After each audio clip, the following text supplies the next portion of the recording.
आइए दोस्तों, एक डरावनी कहानी सुनते हैं। दीवार में रहने वाली लड़की। यह कहानी आनंद के रहने वाले एक जोड़ी सुमित और जानवी की है। जब सुमित और उसकी पत्नी जानवी ने अपना पहला घर खरीदा तो उन्होंने उस घर के बारे में कई कहानियां और किस्सों के बारे में लोगों से सुना था। लोग उस घर के बारे में यही कहते हैं कि उस घर में से छोटे बच्चों के रोने, चीखने, चिल्लाने की आवाज़ें आती थी और कई लोग से तो यह भी सुना था कि वह घर बहुत पुराना था और कई बच्चों की वहाँ मौत भी हुई है। जानवी ने पड़ोसियों जो अभी अभी वहाँ रहने आए थे में से एक को इसका उल्लेख किया तो उन्होंने कहा कि यह शायद छत पर मोर था। घर एक संरक्षण क्षेत्र में समर्पित है जहां जंगली मोर रहते थे और वे कभी कभी छतों पर उड़ के आते थे। यह उत्तर समझ में आता है, इसलिए वे दोनों मूल रूप से उसके अभ्यस्त हो गए और अतः इसे अनदेखा कर दिया और उन्होंने वे घर खरीद लिया। तकरीबन 1-2 साल से भी कम समय के बाद उनके बेटे का जन्म हुआ और जब वह 1 साल का था तो उसने अपने सभी खिलौनों को अन्य खिलौनों के ऊपर संतुलित कर दिया और उन्हें पालक बना दिया। शाब्दिक रूप से विभिन्न खिलौनों के संतुलन का केंद्र पाया और कमरे के चारों ओर एक सर्कल में चलेंगे। इसे घुमाने के लिए प्रत्येक को कोमल स्पर्श देना, यह अब तक की सबसे अजीब और मस्त चीज थी। उन्होंने इसके बारे में ज़्यादा नहीं सोचा क्योंकि अक्सर बच्चे ऐसी चीज़ें करते रहते हैं। जब वह 2 या 3 साल का था तो वे उसे रात में उसके कमरे में बात करते हुए सुनते थे। ऐसा लगता था कि वे किसी से बात कर रहा हो और कई बार तो ऐसा भी लगता था कि कोई उसे उसके सवाल का उत्तर दे रहा हो। उसके आवाज़ के अलावा भी वे एक और आवाज़ भी सुनते थे और एक रात उसने पूछा कि वह किससे बात कर रहा है। उसने कहा ट्रेसी। उसने पूछा कि ट्रेसी कौन है और वह कहता है वह लड़की जो दीवार में रहती है। वह आमतौर पर अच्छी है लेकिन कभी कभी वह मुझे डराती है। उन्होंने एक पीले रंग की पोशाक में भूरे बालों वाली एक लड़की का वर्णन किया जो कभी कभी उसके साथ खेलती थी और कभी कभी रात में उससे जगाती थी, लेकिन वह इसके बारे में किसी से परेशानी से बात नहीं करते थे, बस कभी कभी चौंक जाता था। वह एक बार उसके बारे में बात करेंगे, लेकिन यह एक असामान्य घटना थी। उनका बेटा यह भी कहता है कि ट्रेसी उसे कहीं ले जाना चाहती थी, परंतु वे कभी भी उसके साथ नहीं जा सका।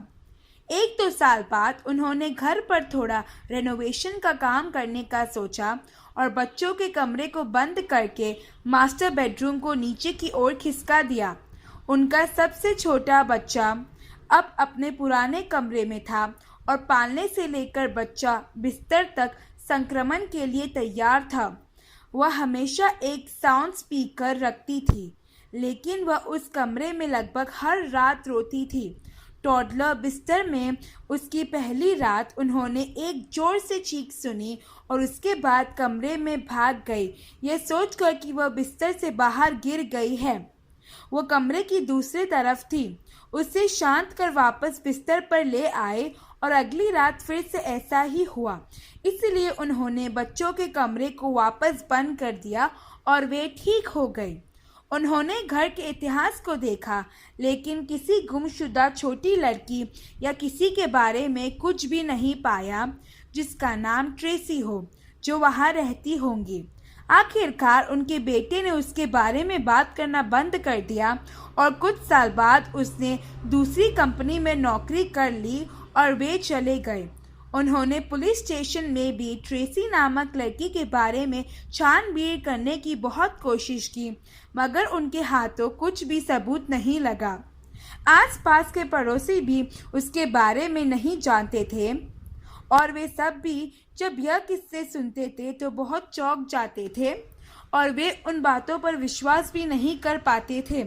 उन्हें सिर्फ यही पता लगा कि उनसे पहले रहने वाले लोगों ने भी कुछ ऐसी ही घटनाओं का अनुभव किया था जिसमें उनके भी छोटे बच्चे थे और वे भी किसी लड़की को देखते थे। वे भी इन घटनाओं से घबरा गए थे और इसीलिए वे सब भी उस घर को छोड़कर निकल गए थे।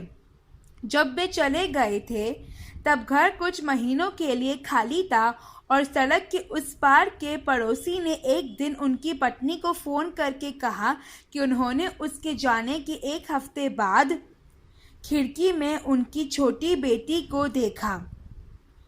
फिर उसने इस बात को उसकी पत्नी से बोला। फिर उसे याद आया कि वे कब का वहीं से निकल गए थे।